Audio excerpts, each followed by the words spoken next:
Assalamu alaikum viewers, I am Hina Mehjabeen. I hope you all will be fine. As you know, we are studying the course of MTS 302 Business Mathematics and Statistics, and today our lecture of discussion is lecture number 31 part number 2.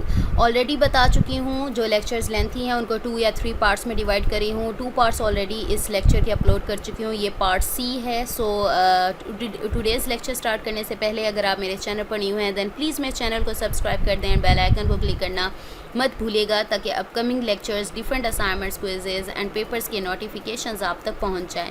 Like भी कीजिएगा, share भी कीजिएगा. Okay जी, let's start from this lecture. Excel regression tool output के बारे में बताना था. प्रीवियस लेक्चर में जो मैंने आपको टूल्स वगैरह, डेटा एनालिसिस का जो टूल यूज़ किया था और समरी आउटपुट हमारे पास आई थी, तो उसके बारे में कुछ पढ़ लेते हैं. मैंने आपसे कहा था मैं नेक्स्ट पार्ट में आप लोगों को बताऊंगी. यहाँ पर है in regression tool output there number of outputs for detailed analysis including analysis of variance.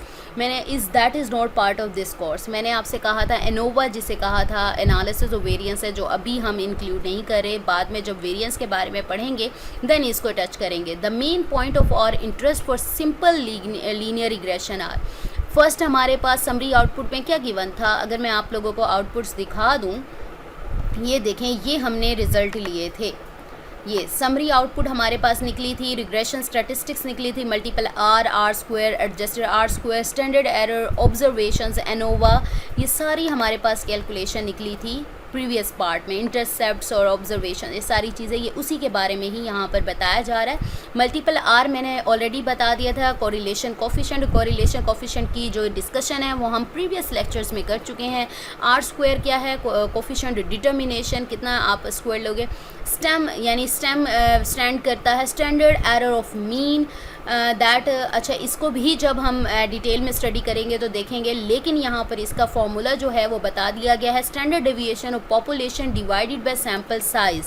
ठीक है, ये फॉर्मूला है इसको फाइंड करने का. अब ये चीज़ें ना फाइंड करके ही हमें जो समरी आउटपुट थी वो दी हुई थी. देन हमारे पास टी स्टैटिस्टिक्स है और यहाँ पर मैं आपको दिखा दूँ, यहाँ पर आया था टी स्टैटिस्टिक्स. ठीक है, स्टैंडर्ड एरर आया था हमारे पास. तो यही वही चीज़ें बताई जा रही है. ये देखिए, मल्टीपल आर था हमारे पास, स्टैंडर्ड एरर था, ऑब्जर्वेशंस हमारे पास गिवन थी. तो टी स्टैटिस्टिक्स का यहाँ पर भी इसके बारे में जस्ट फॉर्मूला गिवन है. Sample slope minus population slope, यानी माइनस करोगे और इसे डिवाइड कर दो तो हमारे पास टी स्टैटिस्टिक्स. अब ये देखो कि हमें यहाँ पर कुछ कैलकुलेशंस करने की ज़रूरत ही पेश नहीं आई. अगर आप प्रीवियस लेक्चर में देखें, मैंने आप लोगों को ये फाइंड करना बताया था. ठीक है, तो ये सारी कैलकुलेशंस, ये फार्मूला तो यहाँ पर दिया हुआ है ना. तो अगर मैनुअली मैं बाय हैंड कैलकुलेटर से करती तो ये फार्मूलाज लगाती हर किसी के लिए. लेकिन यहाँ पर डेटा एनालिसिस टूल मैंने यहाँ पर डेटा में जाकर, ठीक है, डेटा में जाकर, ये डेटा एनालिसिस टूल में जाकर देन रिग्रेशन को सिलेक्ट करके और वैल्यूज़ देकर भी ये सारी कैलकुलेशंस मेरे पास ऑटोमेटिकली आ गई. कितना फ़ायदा है. अच्छा, यहाँ पर देखें R S Q, there is a separate function R S Q, यानी हमारे पास गिवन है फंक्शन है एक्सेल में to calculate the coefficient determination square, यानी स्क्वायर आर स्क्वायर जिसे बोलेंगे. ठीक है, तो यहाँ पर जैसे आर स्क्वायर गिवन है ना, आर स्क्वायर, इसके लिए क्या है, सेपरेट फार्मूला दिया गया. और ये क्या रिटर्न कर रहा है, returns the square of the Pearson product moment correlation coefficient through the data points in Y knowns and known X और वाई की नॉन वैल्यूज़ हों तो उसको यूज़ करते हुए आप क्या है, कोरिलेशन कोफिशिएंट को प्रोडक्ट फाइंड कर सकते हो. इसका फॉर्मूला सेम हमने जैसे कोरिलेशन कोफिशिएंट में किया था, सेम उसी तरह से है. आर एस क्यू फंक्शन लगाओगे, ठीक है, कोरिलेशन कोफिशिएंट स्क्वायर, आगे नॉन वाइज यानी वाई की वैल्यूज़ गिवन होंगी, कोमा, देन एक्स की वैल्यूज़ पास करोगे. तो इसको पास करके आप आर स्क्वायर फाइंड कर सकते हो. ठीक हो गया. यहाँ पर ये एग्जांपल भी इंक्लूडेड नहीं है हमारे पास. और यहाँ पर for more information see Pearson the R squared value can be interpreted as a proportion of variance Y attribute to the variance in X. तो ये हम जब वेरिएंस के बारे में पढ़ेंगे तो इसको देन डिस्कस करेंगे. अच्छा, ये फॉर्मूला हमारे पास, ये एग्जांपल्स गिवन है. ये एग्जांपल हमारे जो हैंडआउट्स में है वो जो वीडियो लेक्चर्स में उसमें इंक्लूडेड नहीं था. अगर आप इसको प्रैक्टिस करना चाहें तो कर सकते हैं, लेकिन मैंने कोरिलेशन कोफिशिएंट का जो है, कोरिलेशन कोरल का जो फंक्शन यूज़ करते हुए ये वैल्यूज़ फाइंड करके ऑलरेडी बता दी थी. देन पी वैल्यू आ जाए. पी वैल्यू हमने यहाँ पर देखी थी. पी वैल्यू यहाँ पर आया था यहाँ पर पी वैल्यू, ये रहा पी वैल्यू. ठीक है, टी स्टैट के बारे में पढ़ लिया हमने, पी वैल्यू के बारे में पढ़ते हैं आप.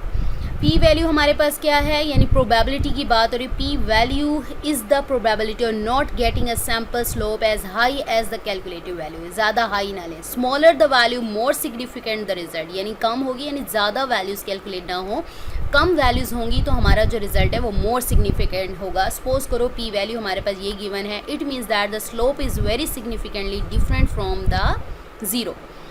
अच्छा, यहाँ पर conclusion X and Y are strongly associated, यानी ज़ीरो के करीब करीब है तो हमारे पास, यानी जो वैल्यू आपको गिवन होगी ना तो उसके करीब करीब आपके पास वैल्यू आएगी, तो देन क्या कहेंगे कि स्ट्रॉन्गली एसोसिएटेड है। अब इसके लिए यहाँ पर सैम्पलिंग डिस्ट्रीब्यूशन इन आर करते हैं। इसके लिए क्या है, इसको डिटेल में तो नहीं पढ़ रहे, लेकिन मैं आप लोगों को टेबल दिखा देती हूँ। Pearson product moment correlation coefficient की जो ऊपर बात की थी वो रिटर्न करता है। इसके लिए ना एक टेबल गिवन होता है, यहाँ पर नंबर ऑफ़ वैल्यूज़ हमारे पास पेयर्स ऑफ डेटा गिवन होते हैं जो कि 1 से 100 तक होते हैं। Level of significance for two tail test given होता है जो कि 0.10 से स्टार्ट होता है और 0.01 तक होता है। तो यहाँ पर यही चीज़ बताई हुई है कि एग्जाम्पल्स नहीं, जस्ट हम इसको देख लेते हैं। Tables at the end of books given minimum values of R ignoring sign for a given sample size to demonstrate a significant non-zero correlation at various significance levels। Levels कहाँ से कहाँ तक है, 0.1 से 0.01 तक होते हैं लेवल्स, ठीक है, ये मैंने आपको दिखा ली। इसी तरह से डिग्री ऑफ फ्रीडम जो होती है हमारे पास 1 to 100 होती है, यानी ये जो नंबर्स हैं डिग्री ऑफ फ्रीडम RDF जिसे कहा गया है वो n-1 से रिप्रेजेंट करते हैं, यानी एरर फ्री। तो यहाँ से 1 से लेकर 100 तक नंबर्स गिवन होते हैं। और it is to be noted that v is equal to, यानी v सपोज कर लो value is equal to degree of freedom, यानी उसका फॉर्मूला क्या होगा, n-2। n क्या है, नंबर ऑफ ऑब्जर्वेशंस, यानी उसमें से -2 कर देना है और आपको पता चल जाएगा कि आपकी वैल्यू किस सिग्निफिकेंट लेवल में आ रही है। तो यहाँ एग्जांपल देखते हैं। यहाँ पर look at a sample size, यानी हमारे पास n का साइज़ 5 है। नल हाइपोथेसिस सपोज कर लो, कोरिलेशन कोफिशिएंट हाइपोथेसिस फर्स्ट कर लेते हैं ना हम, r इज इक्वल टू 0 ले लेते हैं। कैलकुलेटेड कोफिशिएंट की हमारे पास वैल्यू जो है 0.8 है। अब इससे हमें पता चलेगा कि हमारी जो एसोसिएटेड वैल्यूज़ हैं वो स्ट्रॉन्ग है एसोसिएशन या वीक है।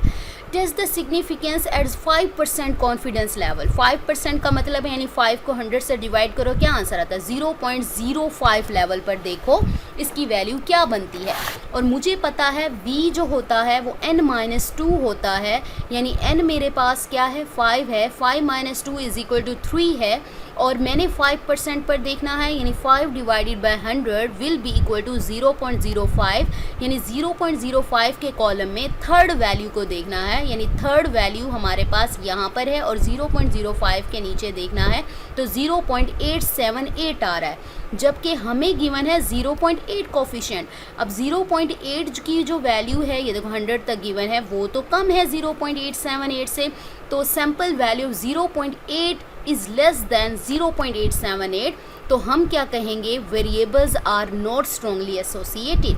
अगर हमारी वैल्यू ज़्यादा न आ जाती, यानी 0.8 ज़्यादा होता इस वैल्यू से, देन हम कहते हैं कि स्ट्रॉन्गली एसोसिएटेड है।